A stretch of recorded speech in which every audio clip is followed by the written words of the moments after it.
future is now. Broadcasting from the Queen City, breaking down business, leadership, community, and family. Here's your host, the president and CEO of the Northern Cincinnati Foundation, Erin Satzger. The future is now. What gives? So we are here today from the Cincinnati Reds Hall of Fame with Bobby Castellini. Thank you for being here today with us. Awesome to be here, Erin, and honored. Thanks for coming down to our favorite place in the ballpark, and honored to sit with you. And frankly, appreciate your calling me Bobby. Only family and friends call me Bobby, so I feel honored. It's nice to feel familiar. Absolutely. Yeah. You are experiencing this room captures the 5 Reds World Championship trophies as well as memorabilia from each of those teams. And this entire museum and Hall of Fame captures the history of baseball's most storied and, frankly, original all-professional franchise. Team incepted in 1869. Wow. And I didn't realize it was 1869. Opening Day is a national holiday in this town. It is. So fun. But it's also a team that wants to celebrate its various impact in baseball. And we are blessed in a town our size to have a professional baseball team. Today would be very difficult to incept a team in a community our size. Right. And with that comes challenges and opportunities. So, a lot of blessings. I agree. Reds Hall of Fame Museum was open 2004 and then went through a major renovation, $6-7 million renovation.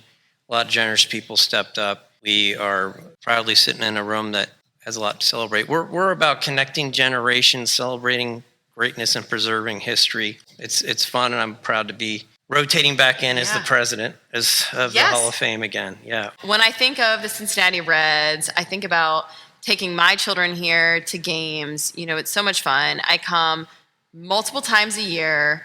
We love coming. They have the playground for the kids. They just enjoy it. There are obviously they want the treats, right? You get like the sundae and the baseball helmet and all those fun things.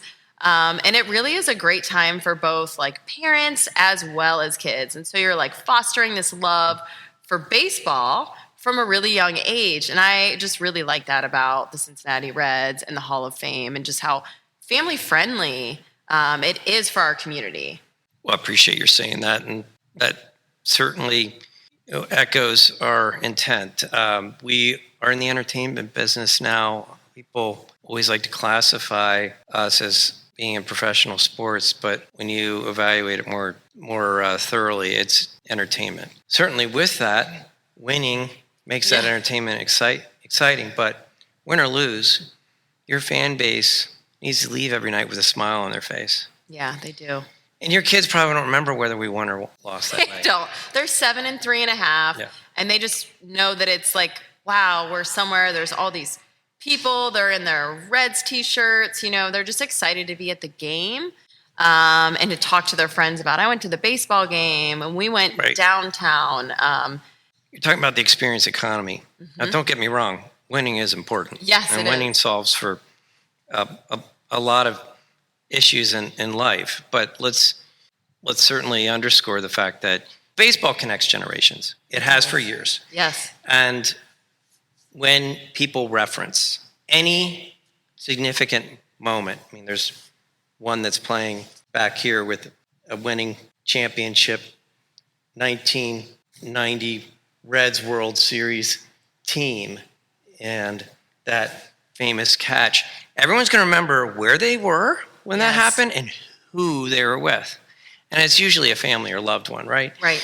Someone we care about. But as entertainment goes, embracing that model meant increasing the fan experience. How many touches and connections are you as an organization having with your fans? Whether it's through sights and sounds, audio visual, right? Right. Music, and in between innings, activities, and fan engagement throughout the ballpark, right? Yeah. Carnival atmosphere. Right. Mastery of the experience of a guest comes from organizations like Disney, the higher touch level of service that comes from Ritz-Carlton. Right. We didn't pretend to have all the answers. We brought Disney and Ritz-Carlton to us Yes. to train the trainers. Wow. I had no so idea. that every fan who walks through our gates is touched in some way. Warm greeting. They have a newborn or young child. Yes. First question is this your son or daughter's first game? Aw. Where are you sitting? And they'll take the information of the child, and before the game's over, they're going to be presented with a framed certificate of the child's first game. It's amazing. Foul ball lands in a section, and usher notices that 7-year-old boy missed the ball, and another fan grabbed it.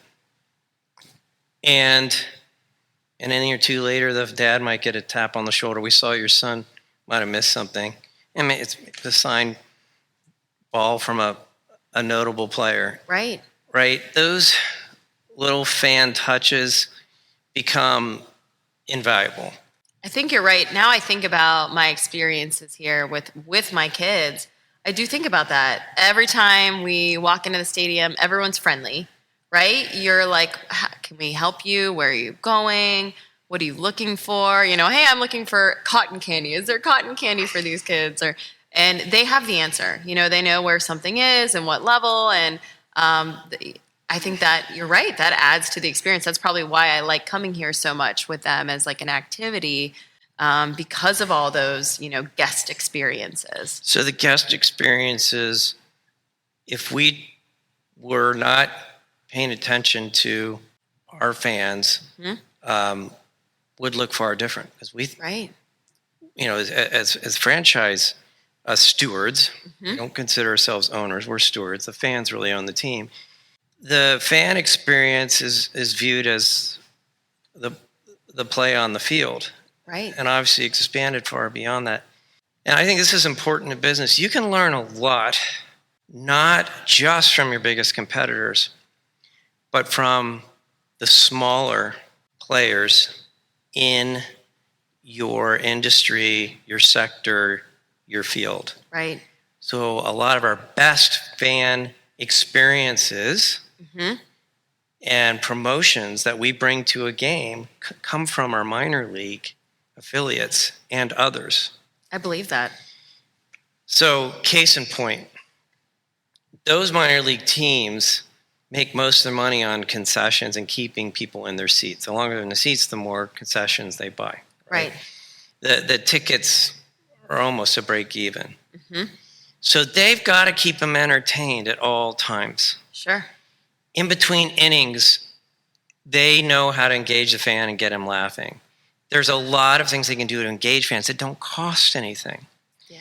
And because it's minor league ball, they can also, if you will, get away with some non-conventional on-field proposals. The Savannah Bananas is a well-known marketing machine, and they're all about the fan experience. And they have players do surprise proposals and preside over, ceremonies by presenting rings and. Oh my gosh, that's so much fun to go to one of those games then. And running the bases, bark in the park. You have so many other experiences with the fans. All of our season ticket holders get to parade around the field and shake hands with every player and major front office person. Those were all born out of minor league affiliate promotions and fan connections. They cost you nothing, but they're priceless to your fans. Wow. I think you're exactly right. And it's so good to hear that's like the thought, that the stewardship and what that means to the city. I kind of want to step back a little bit and talk a little bit about you and your story. And I believe you grew up in Cincinnati. But I would just love to hear more about how you got into, frankly, being a good steward in both your professional life and now, obviously, as a philanthropist and giving back to our community. Well, it's easier to talk about my mentors and the folks who influenced me, but I'm proud to be a native-born Cincinnatian.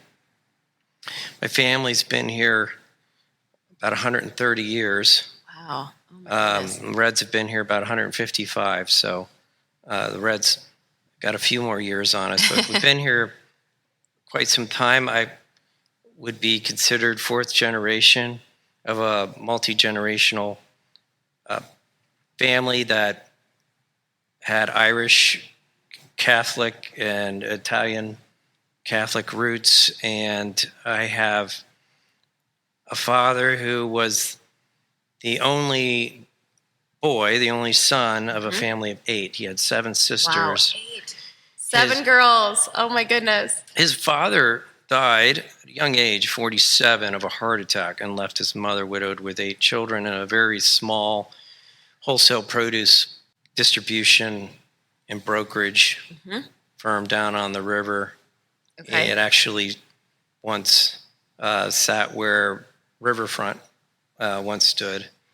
And in short, that's the business that put bread on everyone's table. My dad's oldest sister stepped in the 50s into a male-dominated business and successfully ran the business, kept it alive, put all of her siblings through school. What an amazing story.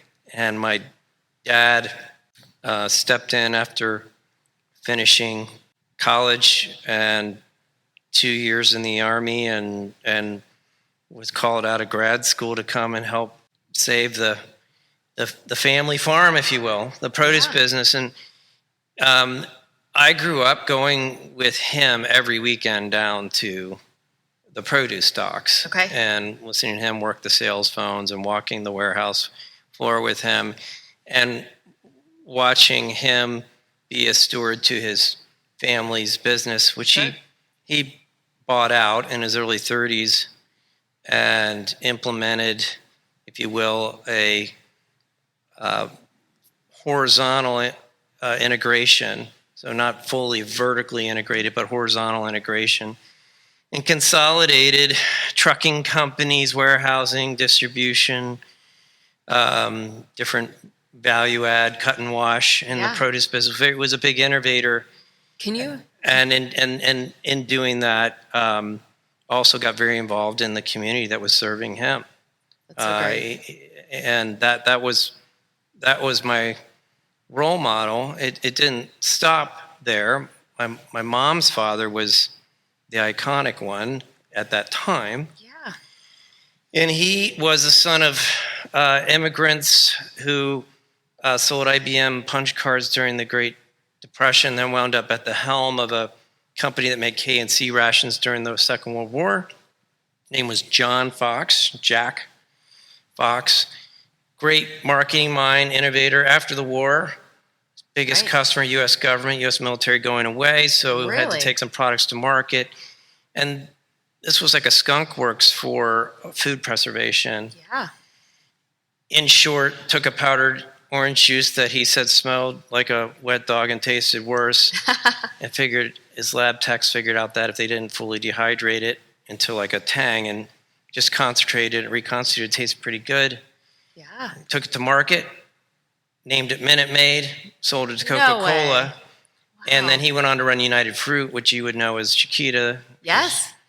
And he was the first to put branding on a banana, et cetera. So I had a lot of mentorship and role modeling there, but I watched both of them put their families first, servant leaders to their businesses and to their communities. I think servant leadership, that's something that I was taught as well by my mentor, Speaker John Boehner. That was something that we learned, as a team. And I think servant leadership is so important in great leaders, great leaders in your community, great leaders for companies.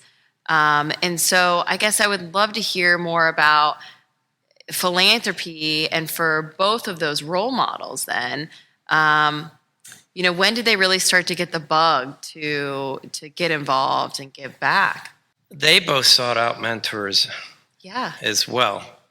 And without question, your time and your talent were, frankly, far more impactful than your treasury alone, right? Yes. Everyone thinks philanthropy is writing a check.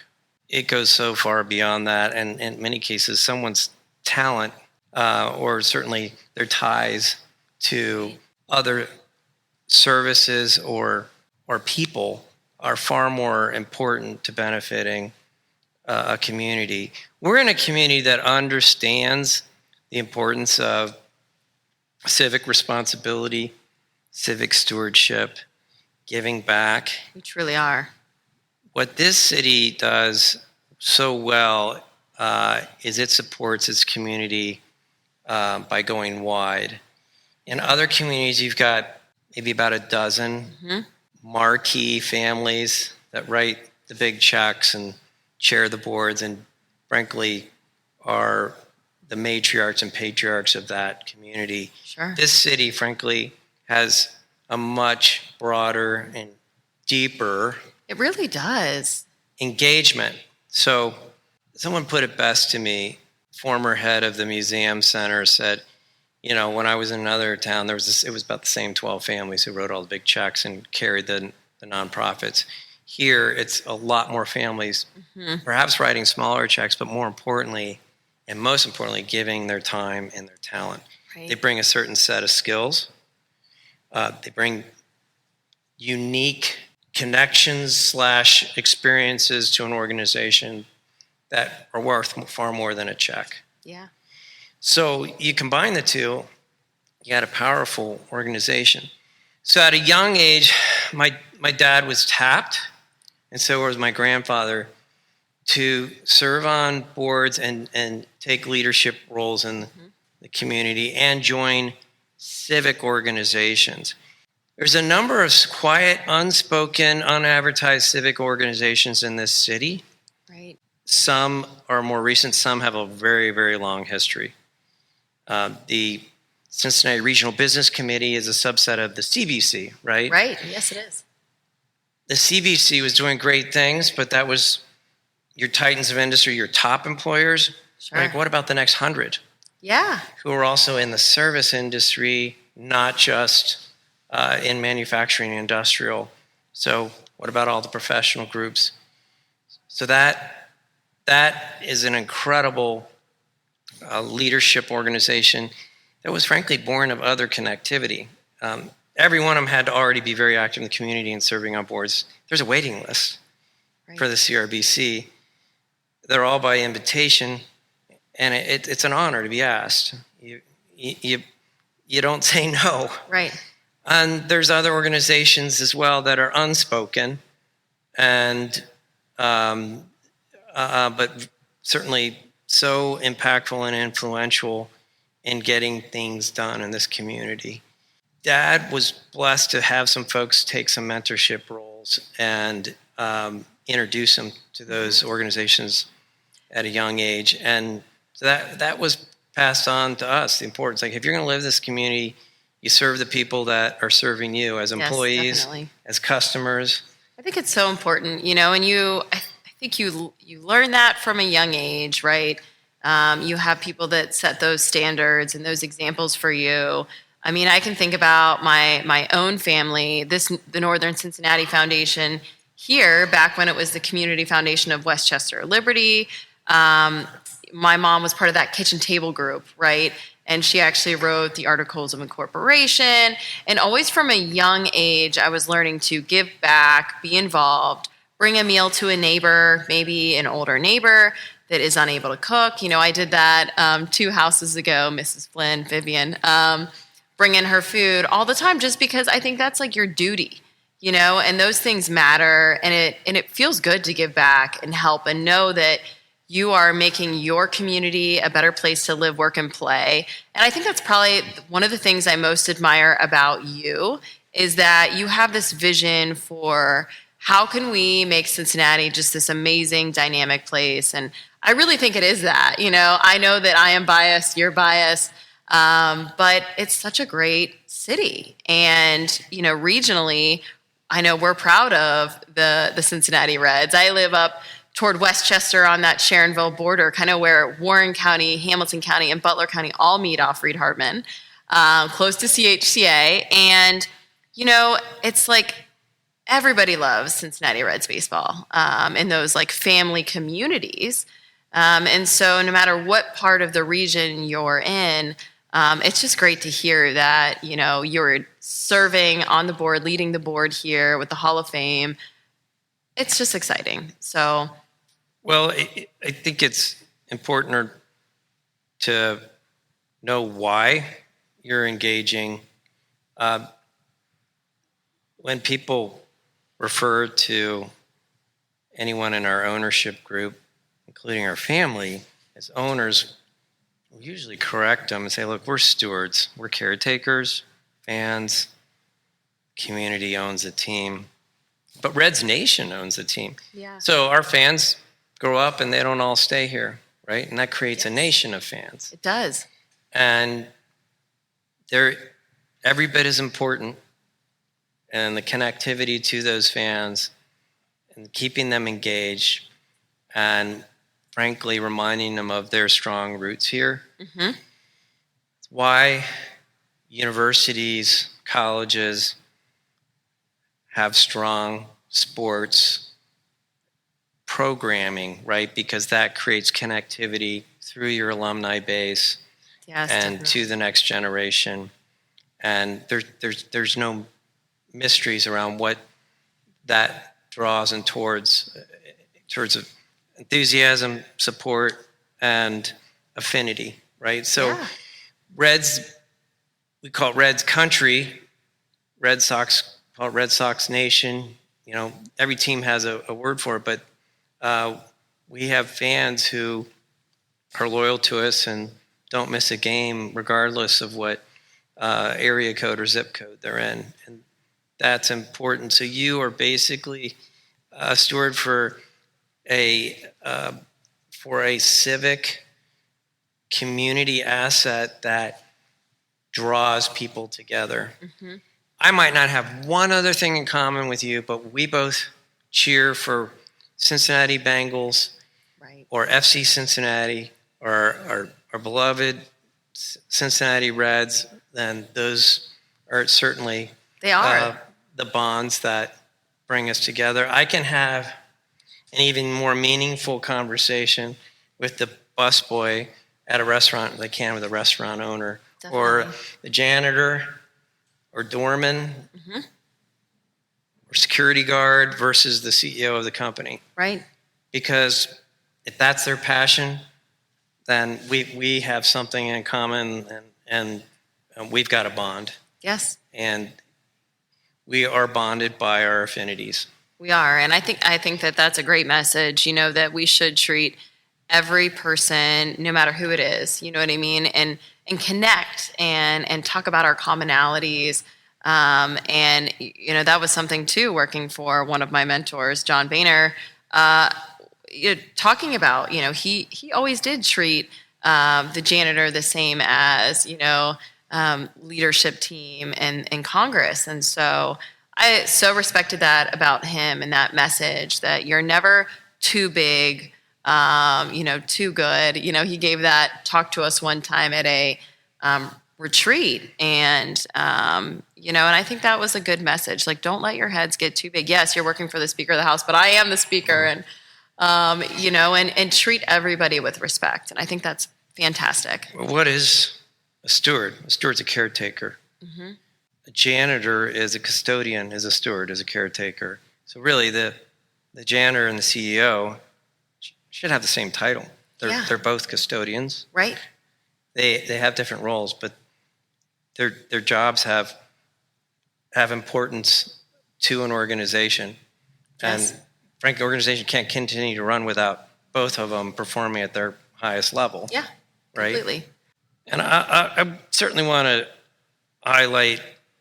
We've talked a lot about baseball. We're here in the Reds Hall of Fame, but I would certainly say my exposure to baseball was as a kid going with my dad when he entertained his produce customers. Yeah. Okay. And what I remember the most wasn't the wins or losses, but the experience that we would have. And I looked forward to that stadium hot dog. Definitely. I looked forward to that bag of peanuts. I looked forward to celebrating time with my dad, learning how he engaged, how he made a living, how he put food on our table, in a unique environment, but how important, if you will, it was to have a place to do that and celebrate with something, celebrate something with someone that you were that you valued or you were getting to know. Either way, I completely agree with that. A lot of times we have, donors that have seating here, and they're entertaining, just as you said, clients, and it is acceptable to I have brought my kids with maybe some of our custodians that are managing assets at Northern Cincinnati Foundation, and no one minds. I love that atmosphere of it, right? It's like, absolutely, come one, come all, and it's a great way to network and really get to know the person. Well, like I said, we're always celebrating something on or off the field. We like to joke that we're undefeated in the Reds Hall of Fame, right? We're always celebrating greatness here. And look at and we are blessed to be able to preserve the memories in this unique environment. But at the ball game, we're always honoring and celebrating. I want you to think about every game. There's now 3 first pitches, not just one. Okay. And 2 of them always go to charity. Oh my goodness, I didn't know that. At least one is always going to be a corporate sponsor. Yes. Right? Makes sense. But there's always a charitable organization or individual who's being honored, celebrated on the field, and a little background on the big screen as to why they're being celebrated. And then what happens between second and third inning? We honor our military.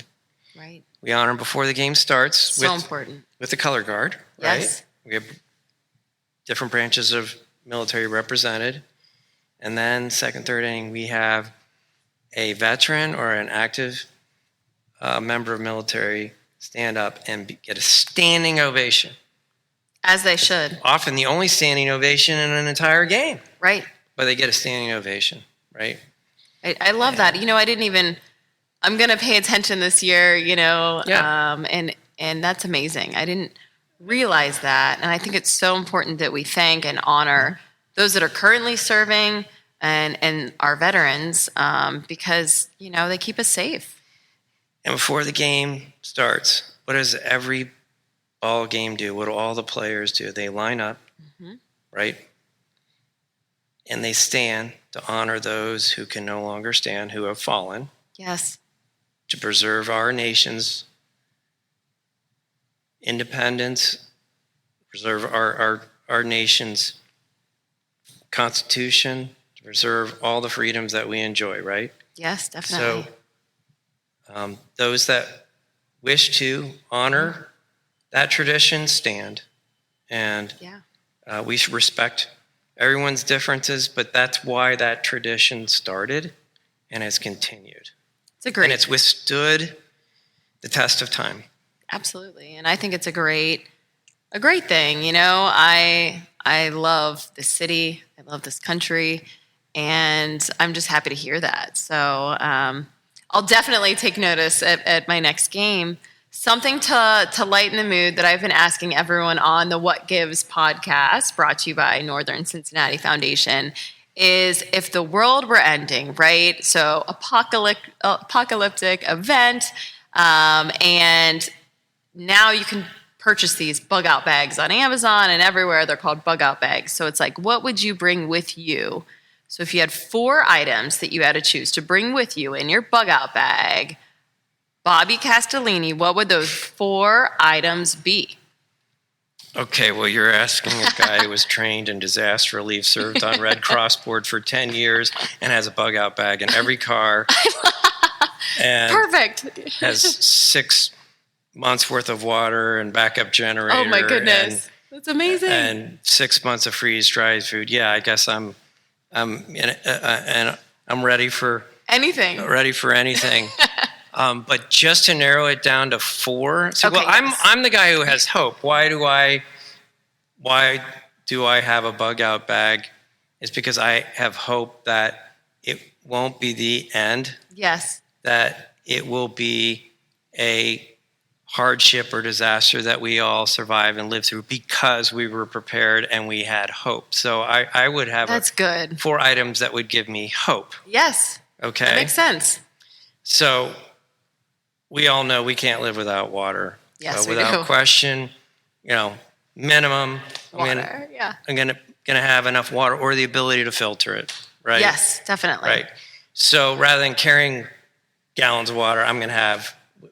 We have these special water bottles that can filter anything. I mean, you can scoop Nice. it out of a creek and it'll. Okay. I'm gonna filter look it, and those up after this. And it's Yeah. potable. Yeah. Okay, so that'd be number 1. I'm also this guy who, when I can't sleep, subscribes to these websites that make all these really cool survival gear. So I would cheat so and have an neat. item that does a lot of things at once. So I Yeah, have this yeah. flashlight that can also start fires. You can Oh my cook on it gosh. because it burns so bright. And it's got, Whoa.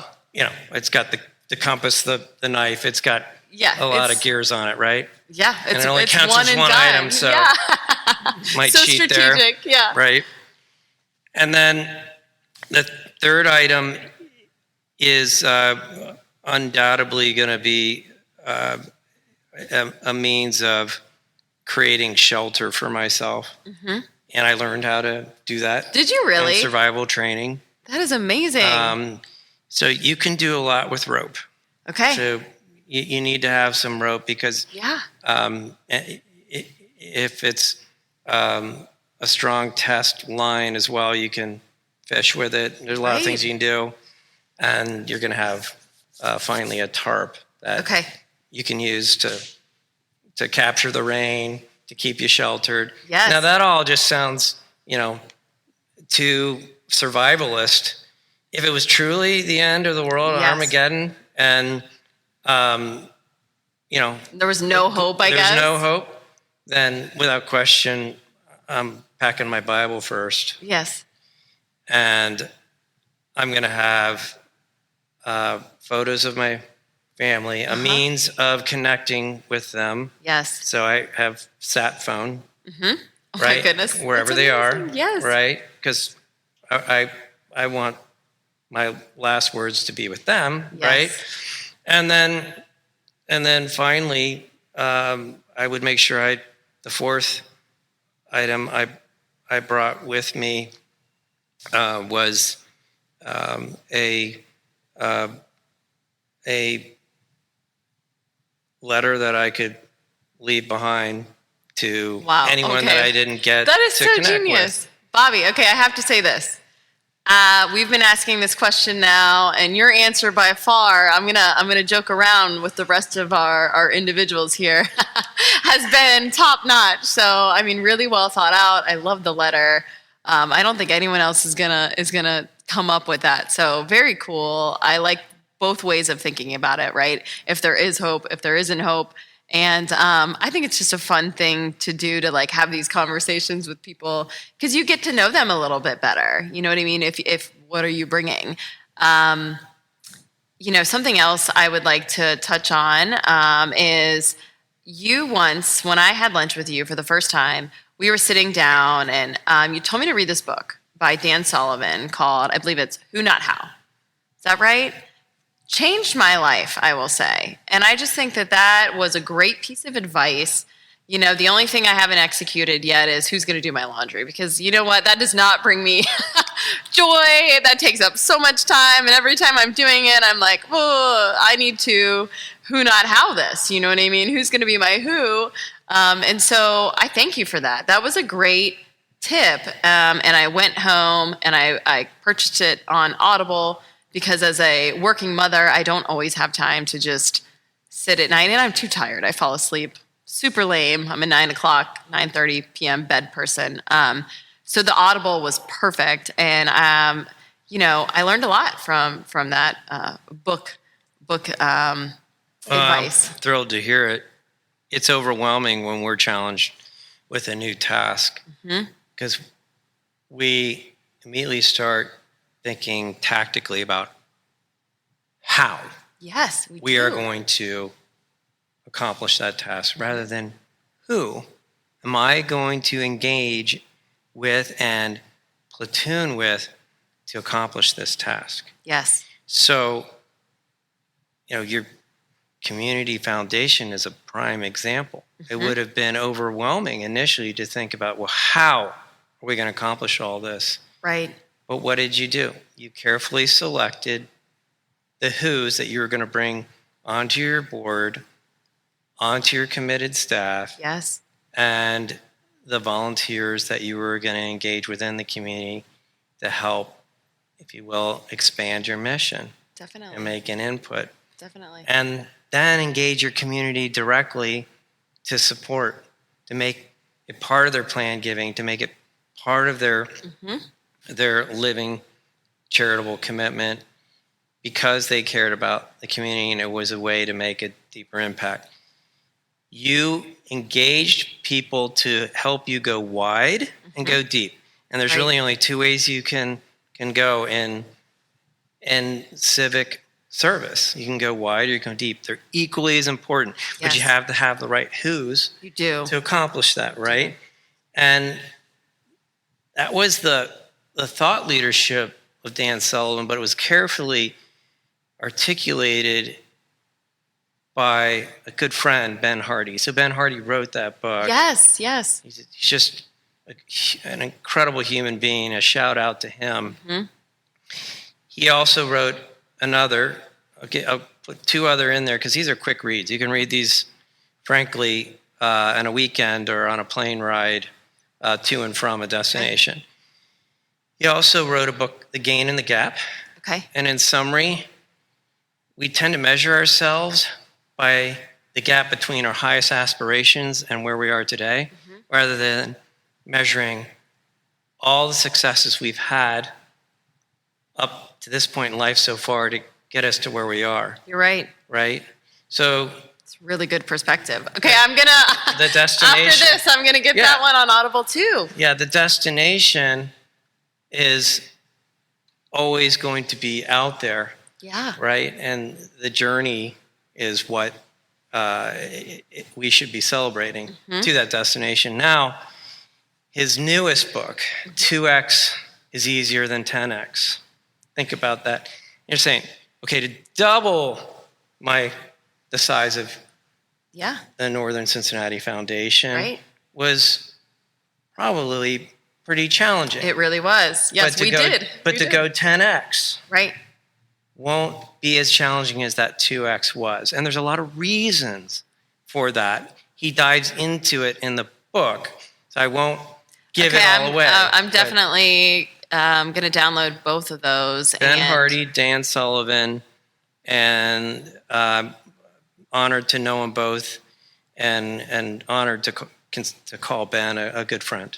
Well, when I hire out my laundry, when I find my who for my laundry, I will feel so much better about life. So I will definitely, I think, thinking about the Northern Cincinnati Foundation, I think that's a really great reflection, right? Is that my mom was part of that group, that, the kitchen table group, they call it, and, how it started, and it was, grassroots.